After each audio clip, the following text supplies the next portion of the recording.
The best thing you can do right now, if you're black and you're watching this, is apply for a passport, please, and start using it. You know, that's one of the weaknesses of South Africa, and that's why there's so much Zeno. Yeah, because people don't travel. Hey, they don't know what exists beyond the... Heck, they don't know more. I've met South Africans who don't know who've never been to Durban. To Joburg. And they fear coming to Johannesburg. As someone who comes from KZN. Now think of, what do you think? Do you think we're not scared when we cross a border to go to another country?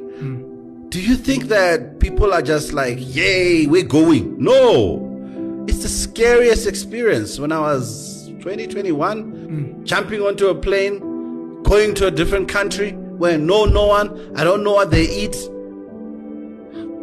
It's scary. But that's how also wealth is created, by traveling. Sure. Money knows no borders. Yes.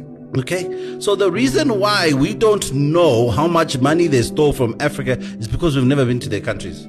To see our wealth there. Hey, go see that little island called UK. You cry. Little island. Rocks. They don't even have animals. But the wealth. Scary. We used to be a traveling people. If you think of as Africans, we were. Just from a natural perspective, you'd always go to fertile earth, always go to where the water's flowing. We were nomads. But now it's like you're stuck, and it's almost like you're frowned upon for even moving. Yeah, you're frowned upon for even suggesting you want to move. Yeah, to fertile earth. And fertile earth obviously is where you can make money. So that's another concept of money pen. Yeah. In order to understand money travel, once you've traveled, you get perspective. Once you have perspective, you get vision. When you get vision, you can get a mission. When you get a mission, you can do it. Now, if you don't travel, you will sit and consume what's fed to you. The narrative is not under your control. Am I saying everyone must leave South Africa? No, I'm just saying that be aware. Sure. And also, we need to embrace and also start understanding those who have traveled, why they came.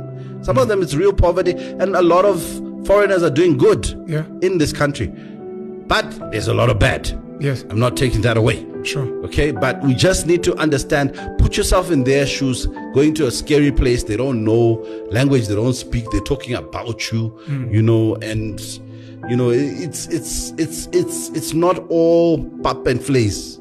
It's not all rosy. I've been attacked on social media for trying to create the analogy of traveling from one province to another, or from a village to a city. So I'm from Newcastle in KwaZulu-Natal. I came to Joburg, fertile earth.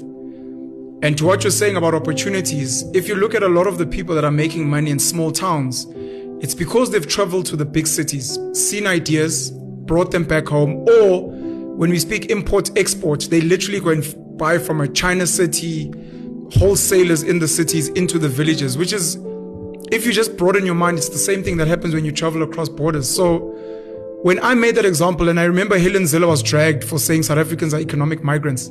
She was speaking about people from the Eastern Cape, from Limpopo, from Mpumalanga, from KZN, and even from the Free State that travel to these big cities looking for a better life. And it's like, but guys, if you're going to tell, I got dragged for this. My views on xenophobia and those things are alternative. We'll discuss them another day. But I was saying, to get into the mindset of understanding why someone would even illegally move to another place, it's because they want a better life.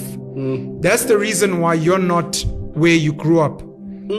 Because one of the arguments was, why don't they go and fix their home?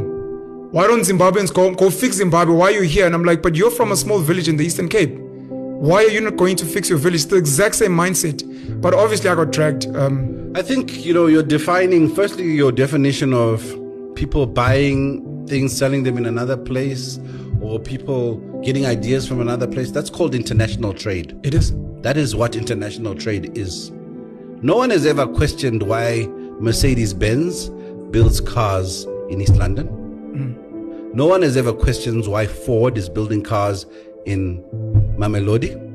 No one has ever questioned why BMW, a German company, is building cars in Pretoria and Roslyn. No one questions that. Why don't you go home? Sort it out at home. Why don't they build their own cars in their own country? We embrace that. Sure. So why is it a problem when a Somalian opens a spaza? because that space where that spaza is open has always been there. You know, it goes back to the Commonwealth. Let's go back there. Let's go back to the Commonwealth of the township economy. Before you speak about the Commonwealth, the counter argument to what you're saying about they stole our minds and our hands and our labor Opportunities. No, it's the fact that your Mercedes-Benz, your BMW, they create jobs. So people are like, but at least they bring jobs. So that becomes the counter argument. Please continue with the Commonwealth. Hey there, thanks for tuning in. Want more awesome content? Follow us on all our socials at STK206.